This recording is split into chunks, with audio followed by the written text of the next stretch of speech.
Peut-être bien que non, peut-être bien que oui. Mon esprit tour à tour craintif et réjoui ne sait plus s'il doit vivre ou s'il doit rendre l'âme. Ah, ma fille, il est dur pour le cœur d'une femme d'attendre sur un banc dans le fond d'une cour que se décide ailleurs le sort de son amour. Mais madame, pourquoi concevoir ces alarmes? Pourquoi tous ces tourments et pourquoi tant de larmes? Moi-même je pourrais frémir et m'affliger, puisque mon cœur, hélas, incline au même objet. Mais je sais que César forcera la victoire. Tout l'y porte, et j'ai vu dans l'ancien oratoire... Quoi, ma fille, en ces lieux? J'en viens, madame. Et tu ne disais rien? Eh bien, qu'a-t-on fait? Qu'as-tu vu? J'ai, devant tout un peuple attentif au spectacle qu'offrent toujours pour lui les arrêts de l'oracle, j'ai vu prier l'esprit de Jupiter Ammon, après qu'on eut longtemps dit et redit son nom. Le dieu, par des éclairs et des fracas sans nombre, daigna manifester qu'il voulait bien répondre. Alors on fit silence et patatras parla. Ayant pris argument de Charybde et Scylla, il dit ce que César nourrissait en son âme, parla de ses projets, de vous, de moi, madame, et des autres desseins que nous lui connaissons. Ceci fait, il pria que sans plus de façon, les dieux fissent savoir s'ils étaient favorables. On attendit. Soudain, des accents lamentables qu'on eût dit échapper des séjours infernaux dirent « Oui », se mêlant longuement aux échos. Le grand prêtre à ce mot marqua quelque surprise, et d'abord affectant, avec sa pardise, le respect qu'à l'oracle il témoigne toujours, le pria poliment de changer de discours. Rien n'y fit, et le dieu criant « Oui » de plus belle, le pontife se mit à lui chercher querelle. « Veux-tu bien t'écouter, fripon » lui criait-il. « Prends garde qu'on t'enferme au fond d'un vieux chenil. Pandare, connais-tu point la longueur de mes bottes ?» Bref, ainsi que l'on parle au dernier des ilotes, tant et tant qu'à la fin le peuple s'en émut, et qu'on lui fit savoir qu'il sirait qu'il se tût.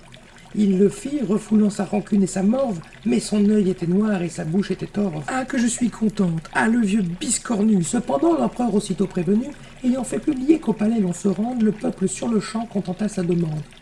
Mais quant à moi, craignant tous ces gens excités, j'ai mieux aimé venir, madame, à vos côtés, attendre qu'un vainqueur enfin se détermine et qu'entre nous son choix... Comment son choix, coquine? Ma mère, quelqu'un vient, d'un pas rempli d'ardeur, Dieu tout-puissant. Déjà? Serait-ce l'empereur? Non, mais c'est Gardavus. En quel état, madame? Ah, princesse! Eh bien... Ah, l'ingrat! Ah, l'infâme! Oh, par pitié, parlez! Pourquoi ces cris de deuil? Ah, princesse! Allons bon, il va tourner de l'œil. Ciel, il est mort. À l'aide! Un présage funeste. Madame, il n'est pas mort, il remue. Et s'il reste encore un peu de ce breuvage, assez juste. Buvons. Reprend-il ses esprits? Oui, nous le sauverons. Comment vous sentez-vous? Mieux, un peu mieux, madame. Je sens que je commence à recouvrir mon âme. Mais que s'est-il passé? Daignez parler, Seigneur. De quoi? Rappelez-vous, la fête, l'empereur. Hélas, Dieu tout-puissant, ah, terrible vengeance! Allons bon, le voilà déjà qui recommence. De grâce, est-il vivant? Répondez, est-il mort? Cela ne serait rien, madame. Mais encore. Un pareil guet-apens, tant de scélératesse. Enfin, venez au fait. Eh bien voilà, princesse. À peine nous fermions les portes du palais, il était sur son trône. À ses pieds, des valets portaient de fins rouleaux de papyrus antiques. Tout alentour, debout dans ses blanches tuniques, assurant à son culte un service assidu, on voyait se tenir, comme bien entendu, le corps au grand complet des vestales professes.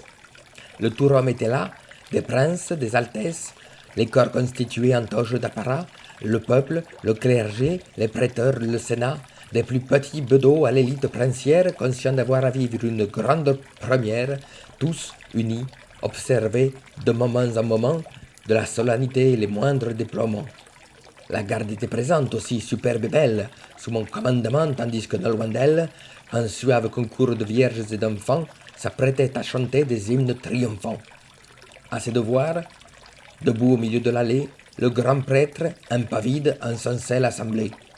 Le silence était grand, l'air était plein de paix, les gardes sommeillaient par le calme trompé, moment récompensé et bienvenu de la troupe, où chaque homme commence à songer à la soupe.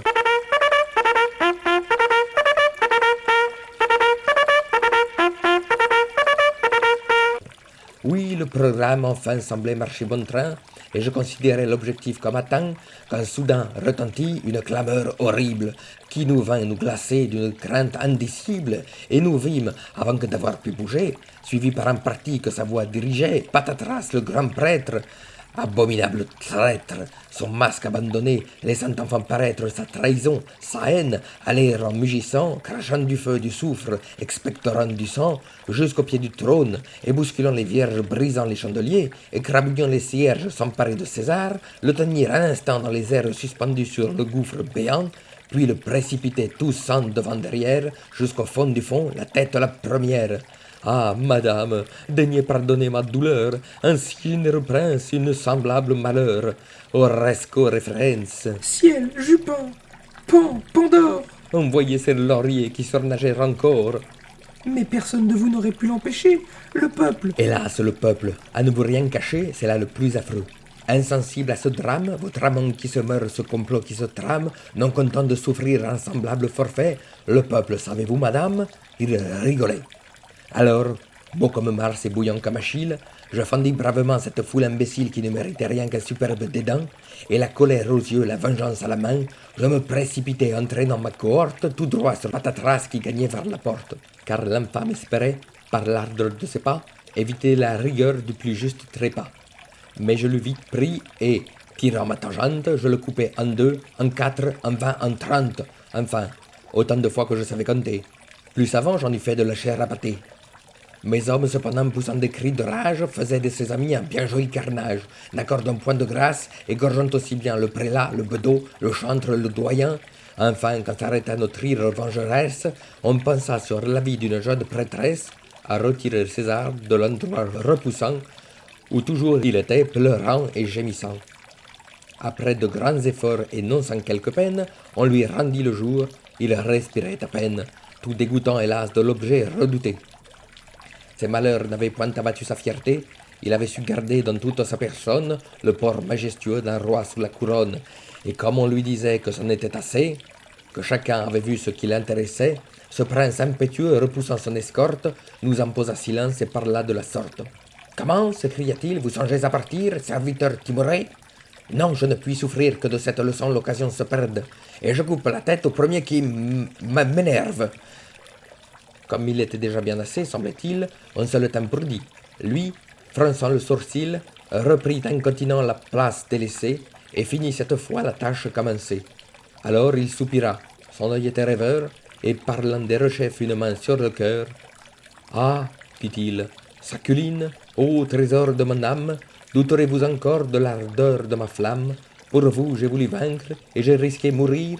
Ô ma douceur de vivre, ô mon tendre désir. » Eh, Non, moi je vous montre, il faut bien que j'explique. mais lui, que devient-il, ce vainqueur magnifique? Enfin, contre mon sein, je voudrais le presser. Lui-même sur le champ voulait vous embrasser. Il s'élançait déjà plein de fougue et d'audace, quand soudain par hasard il se vit dans la glace. Reconnaissant l'état dans lequel il était, il préféra passer par les termes d'été, prendre hâte un bon bain, se faire oindre de musc, de citronnelle, d'ambre et d'antimerdamousse. Redevenir enfin l'amant que vous connûtes, madame, et je crois fort que dans quelques minutes, vous pourrez de nouveau vous jeter à son cou. Quant à moi, permettez que j'aille boire un coup. Ah, Seigneur, arrêtez. Cet accent, ce langage. Approchez voir un peu que je vous dévisage. Ciel, qu'avez-vous donc là? Comment ce que j'ai là? Où ça donc? Non, plus haut, plus bas, là. Ah, cela, c'est un grain de beauté, selon toute apparence. Depuis quand l'avez-vous?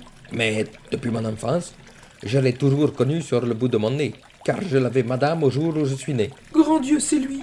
Qui, lui? Vous, Qui, moi? ma chère âme, mon amour, dans mes bras. Ah, permettez, madame. Comment, mon cher époux, ne vous souvient-il pas des soirs de Galaya, de mes jeunes appâts? Auriez-vous oublié votre tendre escalope? Par Zeus. Ah, c'est elle. Oh! Revoilà la syncope. Non, princesse, un soldat devant l'adversité connaît trop le parti qu'il lui faut adopter. Le devoir, ma femme, dans mes bras. Ah, mon homme, cher cactus. S'il vous plaît. C'est Caius comme un homme. Ce surnom de cactus était facétieux.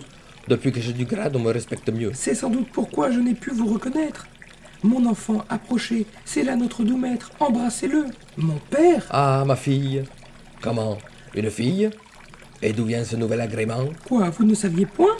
Quand donc êtes-vous né, cher enfant? On m'a dit que c'était dans l'année où Tiberius Drusus rejoignit ses aïeux. Mais... Ah, ça... Ah ça, mais... Tiberius, parle de Dieu, ma fille, laissez-nous. Mais mon père, Au ton père, j'ai 4 mots à dire à madame ta mère. Seigneur, Madame, eh bien, pourquoi cet air buté? madame, Quel objet vous a-t-il irrité? madame, comme mourut le mari d'Agrippine, j'étais en garnison en Gaule transalpine. Le merveilleux pays. Depuis déjà 2 ans. Hélas, ne pouvez-vous oublier ces instants cruels? 20 ans passés aux bornes de l'Europe sans jamais que Cactus puisse avoir escalope. Bon, mais ceci n'est point... Calmez donc, c'était moi, ne pensez qu'au présent. Allons, embrassez-moi. Nenni, point. Comment non? Mon ami, je l'exige, dans mes bras. Mais voyons... Ah, dans mes bras, vous dis-je. Garde à vue. Repos. Caius, tout coquet. Ma foi... Qu'on me retienne ou je vais le tuer. Retenez-le, madame. Monstre de perfidie. Tout coquet. Bon, bon. C'est une épidémie. Toi me trahir aussi. Toi, mon frère et mon fils. Tout coquet. Ouais, bien, on le sait, c'est compris. Qu'ai-je donc fait au Dieu, et qui m'eût dit naguère qu'un jour je souffrirais ce comble de misère, qu'après tant de travaux, qu'après tant de combats, par le sombre forfait de quelques scélérats, je connaîtrais l'horreur d'une onde plus qu'amère, que Titus à son tour tremperait dans l'affaire, et que, vainqueur, venant après tant de tourments, cueillir enfin le prix de mon désagrément, ce serait pour trouver l'ami de ma jeunesse, ce pâment sans vergogne au bras de ma maîtresse. Mais... Tais-toi. Mais Seigneur, Daignez vous rassurer, madame, et cet affront qui vous fit endurer, l'ingrat ne pourra le payer que de sa vie. ah mais non, Pourquoi non? Est-ce point votre point du tout. Comment?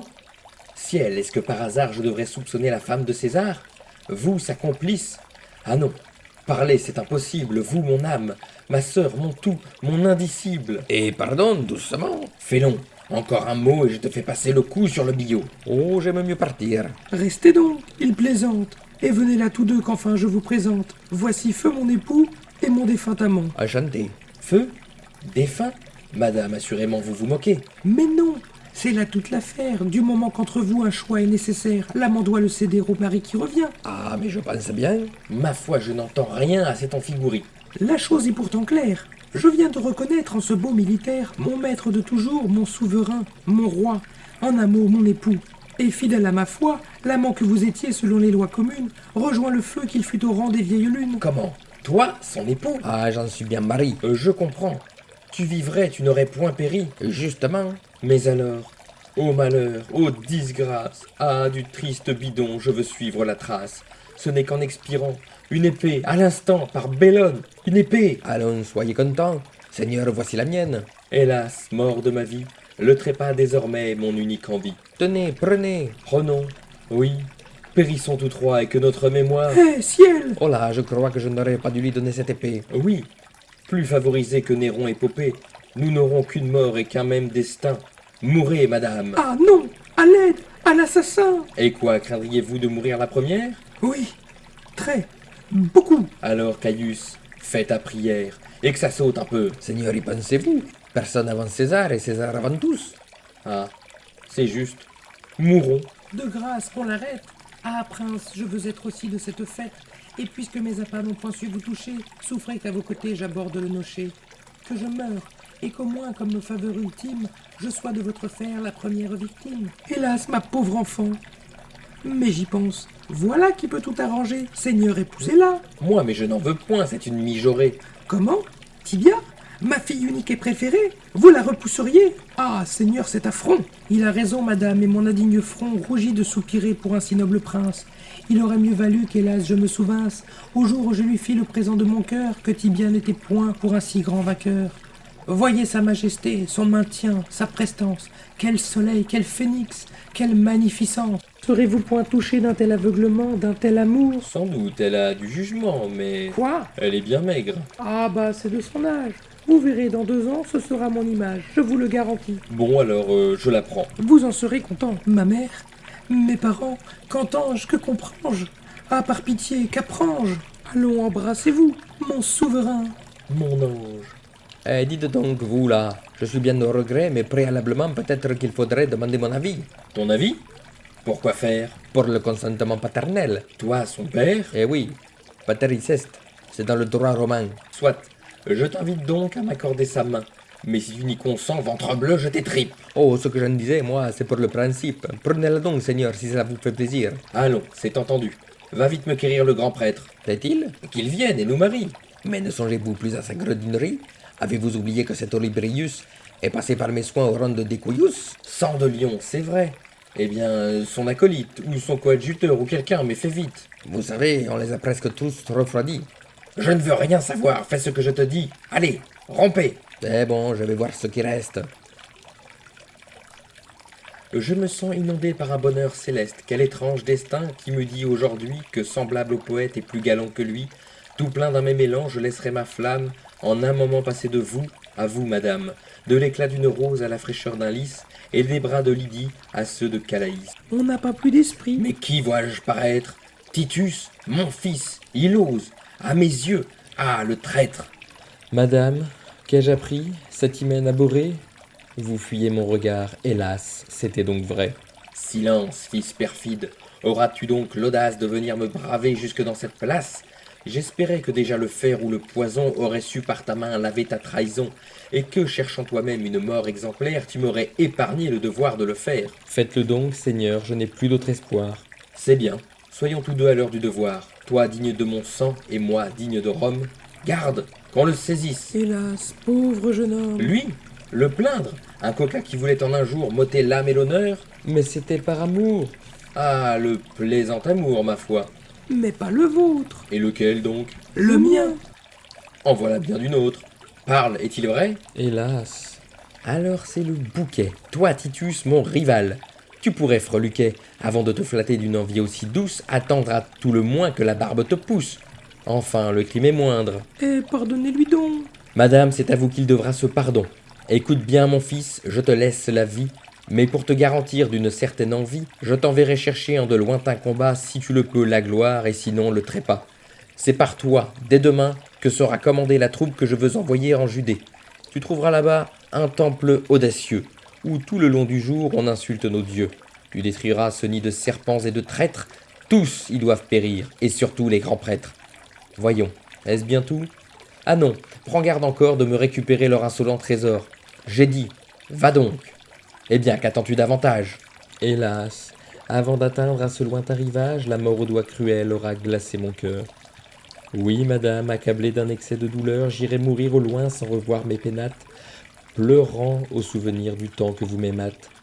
Adieu, princesse. Et quand, apprenant mon destin, vous saurez que Titus, à son dernier matin, a redit votre nom et réclamé vos charmes, daignez sur mon trépas répandre quelques larmes. Adieu. Mourir, hélas, il pourrait bien faire comme il le dit. Mais non, n'en croyez rien. Il trouvera là-bas la reine Bérénice qui lui fera passer cet étrange caprice. Avec un mot de moi pour le recommander, je suis sûr qu'elle aura plaisir à l'en garder. Quant à nous, mais qui vient? Nous produit de la traîne. Quoi, qu'est-ce encore? Des jus, du vin, de la bouteille. Oh là, tâche moyen de marcher droit, fais-tu? Oh, le joli mignon. Enfin, me diras-tu? C'est votre marieur, ce cucurbitophage? Il faut bien. C'est le seul qui survive au carnage et qui connaisse un peu les secrets du métier. Je l'ai trouvé caché dans le fond d'un cellier, paraissant tout rempli d'un zèle onologique et chantant à tue-tête une chanson bachique. C'est à cela qu'il dut échapper au trépas. Maintenant, laissez-le si vous n'en voulez pas, et renoncez alors à devenir mon gendre. Mais jamais ce bonnet ne va savoir s'y prendre. Eh que si, dans le fond, ce n'est pas si malin. Et puis, faute de mieux, il a l'esprit du vin. Voyons. Et l'ami? Hein? Oui, toi, l'hydromètre. Es-tu bien au courant des façons de ton maître? Le vieux? Stuprécent, cochon de Vespasien. Eh bon, cela suffit. Et il le fait même très bien. Oui, mais qu'il tâche un peu de calmer ses réflexes et de ne pas trop vite oublier ses complexes. Enfin, heureusement qu'aujourd'hui mon humeur...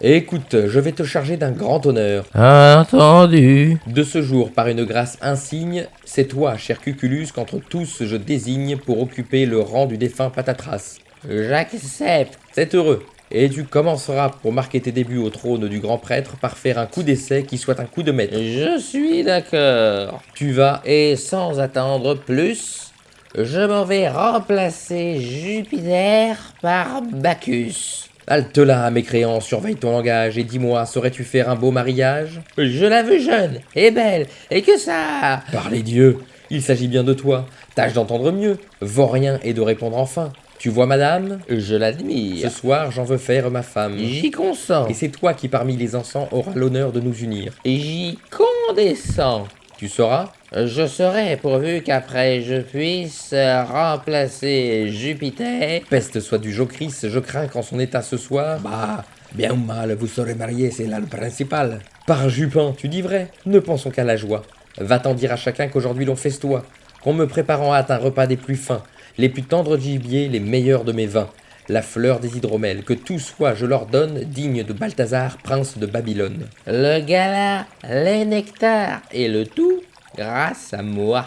Oh, celui-là, la paix.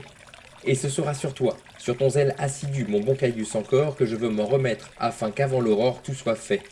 Tu vois donc qu'il faut te dépêcher, puisque déjà Phébus s'incline à son coucher. Pour nous, en attendant que vous soyez servis, madame, allons flâner au jardin d'Octavie, respirer l'air du soir et les senteurs du thym. Allons. Associés en un même destin, buvant la même coupe et le même breuvage, marchons vers l'avenir au souriant visage. Marchons. Buvons. Saints de cythise et d'olivier, courons y joindre encore la palme du laurier. Courons. Dans le vin fort des fruits de la victoire, immolons à l'amour, à la vie, à la gloire, en attendant le jour où la postérité nous fera déboucher dans l'immortalité. Débouchons. Et plus tard, dans les siècles sans âge, quand nos mains viendront rêver dans ces bocages, nous entendrons sans fin les échos confondus, célébrer nos travaux, nos noms et nos vertus.